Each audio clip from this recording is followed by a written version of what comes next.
The man on your screens is Suresh Kalmadi, the former Congress leader, ex-union minister, and the man who became the public face of the controversial 2010 Commonwealth Games scam.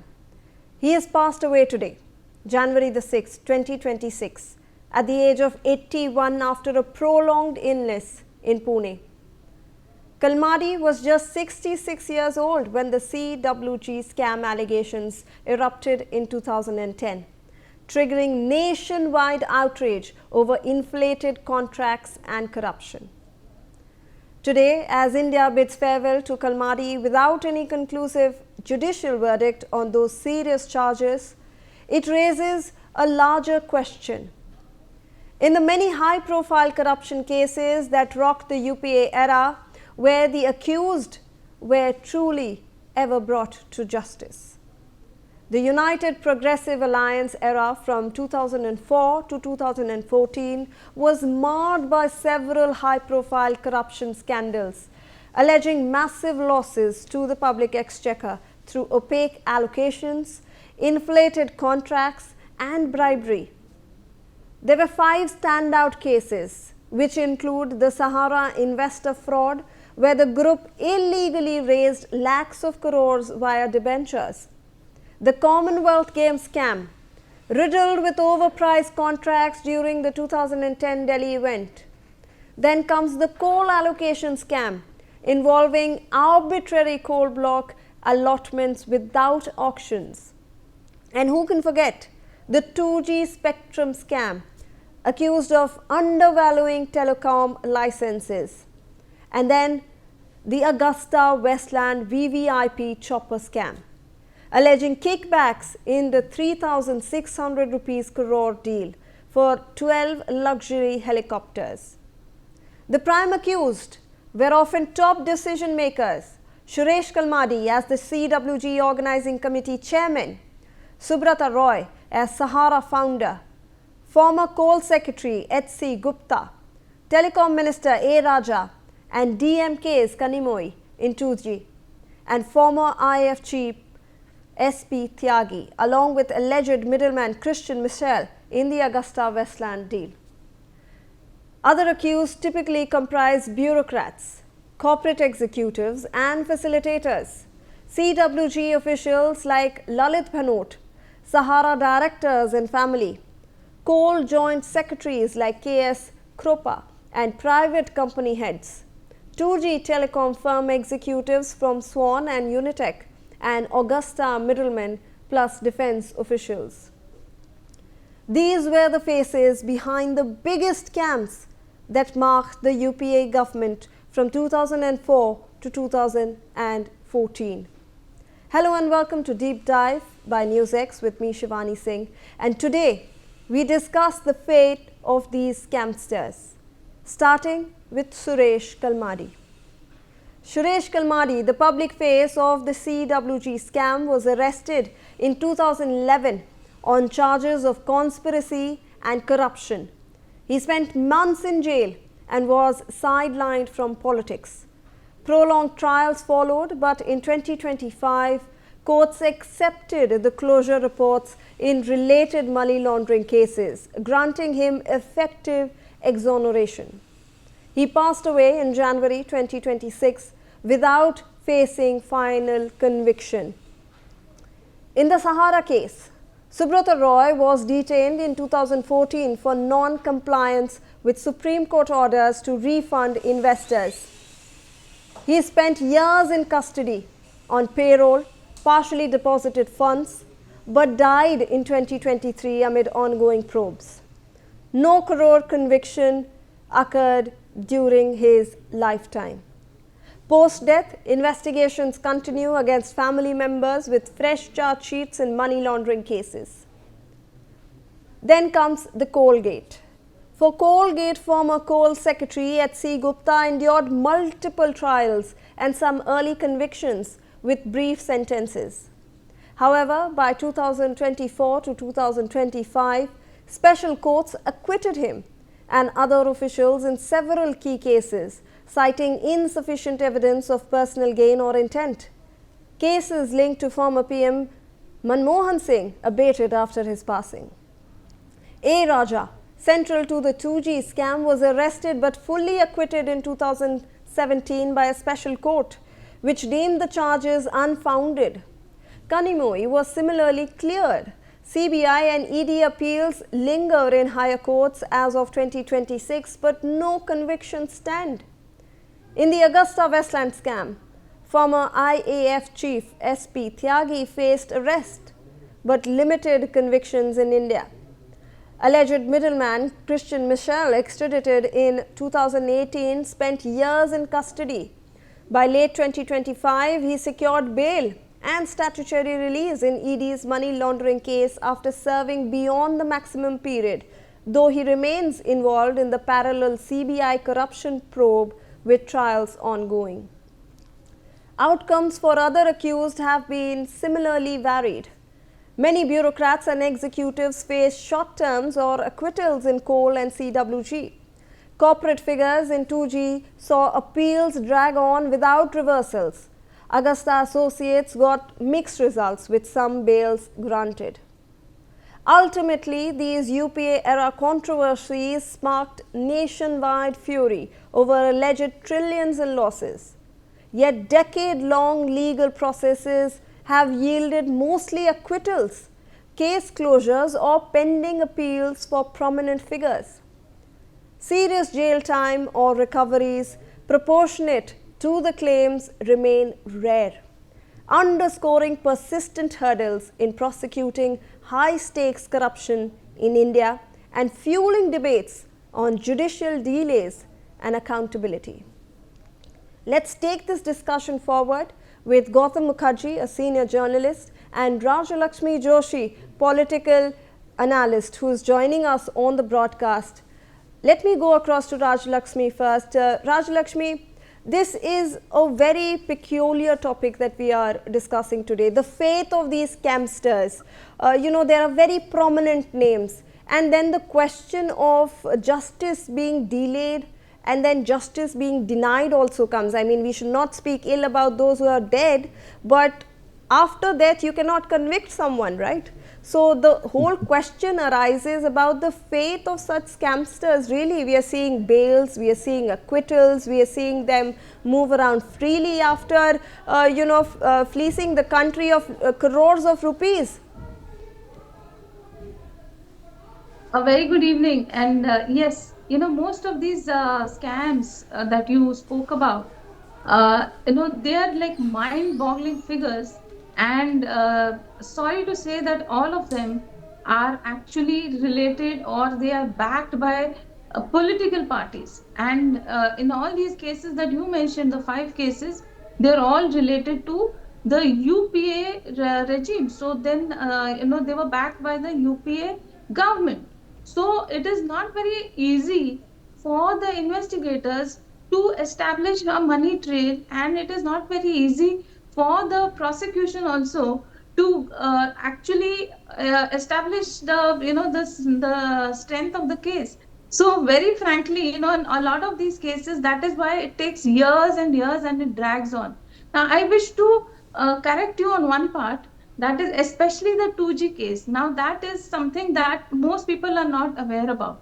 So it is a fact that, on 21st December 2017, a special court of the Supreme Court has acquitted all the accused in the 2G scam.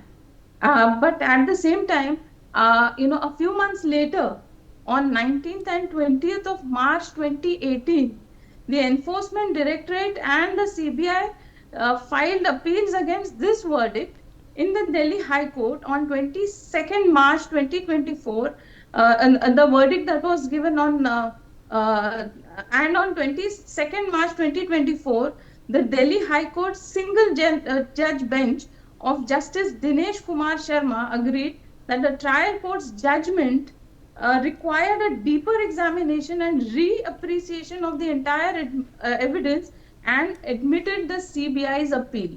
So as of today, the court has still accepted this appeal of the ED and the CBI. to take this case further. So this case can come back anytime to bite all these leaders like A. Raja and Kani Modi and all those other people who are accused. It can come back anytime to bite them. So this is how it stands. So it is like I was saying. See, now these cases were filed during the UPA period. So these ministers, these strong political leaders, obviously, they had a lot of clout. So it was not easy for the prosecutors to, for the CBI or the ED to gain that kind of evidence. So the evidences that were submitted at that time, at the time of the verdict, the court did not actually, they did not allow the fresh evidences to be submitted.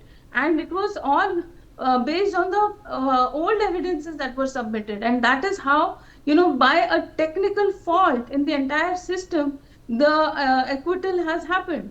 So this is yet to be, I would say, to be continued, and that is how the case stands. Now, in the rest of the cases also, like you must be aware that that Augusta Westland case also is still ongoing. So a lot of things keep coming up, and the fact of the matter is that especially in that case, it was the Italian courts that had established that there was a case of bribery, and especially they had mentioned the Gandhi family as the people who had actually accepted the bribes, and that is how the case actually came into the public forum. So this was, I mean, it was not, very frankly, the Indian media, or it didn't actually originate from the Indian side, but then it was because the Italian courts came down heavily on Augusta Westland, and because of the case of bribery in the Italian courts, that the Indian media picked it up, and the case went on in the Indian courts as well. So this is how it went. So in most of these cases, there is a lot of evidence to prove that the accused were definitely, that is why the cases went on for so long, and a lot of them have spent a lot of time in jail as well. So that actually was because there was enough substantial evidence, but then maybe not enough, and maybe there were, like I was saying, that maybe the money trail is not, you cannot really prove it. Okay. So maybe it drags on for a long period of time. So that is very unfortunate, but I'm sure, and I hope that at least some of these cases will see the conclusion at the end of the tunnel. Absolutely, So maybe in the Lakshmi. UG case, In fact, you're mentioning correctly that these cases are currently ongoing. However, justice seems to be delayed. We have been waiting for a very long time, and on that front, let me in fact rope in Gautam Mukherjee and his opinion on three parts. I want to understand, do you also believe that such cases are do come under political influence, and hence we see such bails, we see acquittals, we see people just roaming around scot free?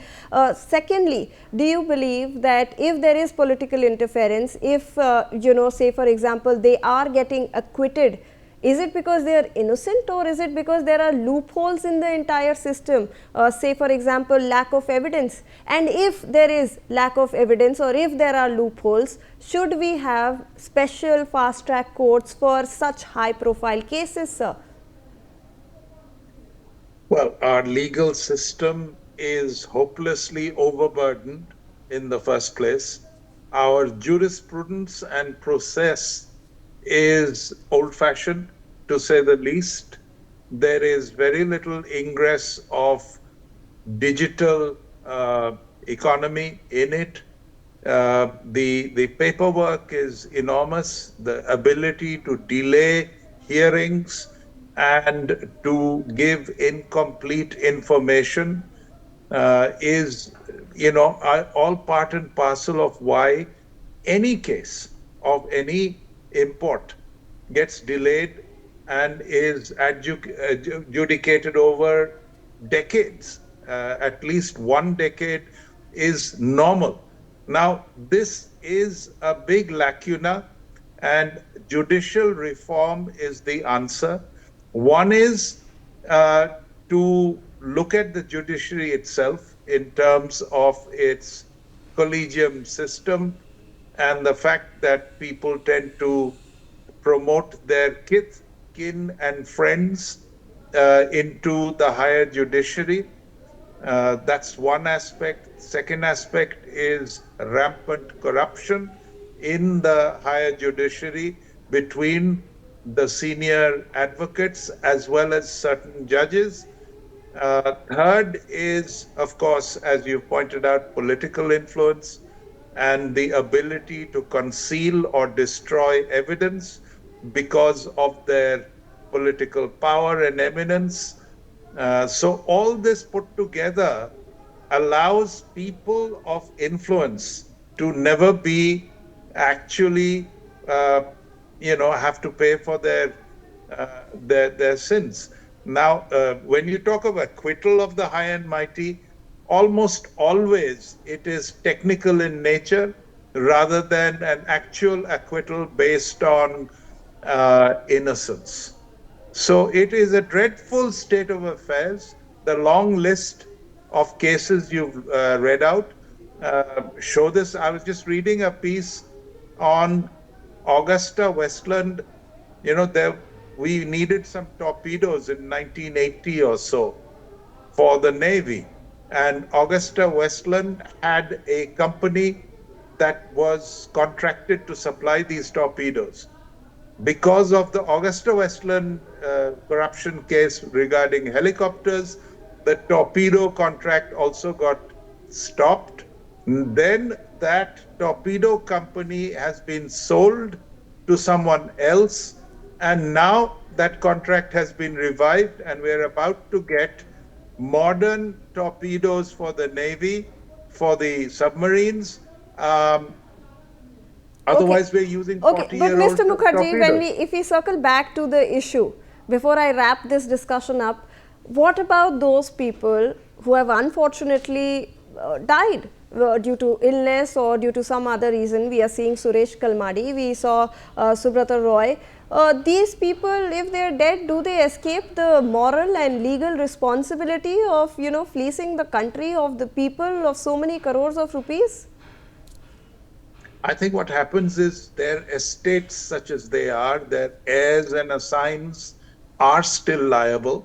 In Subrata Roy's case, this is sometimes played out to this day. In Suresh Kalmadi's case, I don't know how much he owns in by way of fixed assets, but it is definitely in the law not ended with the death of a given person. Of course, he doesn't go to jail, he's dead. But if there are any penalties to be applied, they can be applied to the heirs and assigns. But when and do they have the evidence, and when will it ever occur? We are well used to the high and mighty getting away with it all. Right, right. And one last word from Rajalakshmi before we wrap this up. Do you believe that such absence of justice will actually, people will lose trust in the institutions that are being established, or, because such high profile corruption cases, the main accused are just going away scot-free? Yes, very true. It is very difficult for the common persons to actually have confidence and trust in the judicial system. But at the same time, in the middle of all these kind of cases where the courts have actually, the cases have dragged on for so many years, you also have a Mr. Lalu Yadav who was convicted for the fodder scam, and even now the IRCTC scam and their land for job scam, all of those things also, the entire family is embroiled in all of that. So the Lalu Parivar has been, Lalu Yadav has been in and out of jail for the longest time ever now.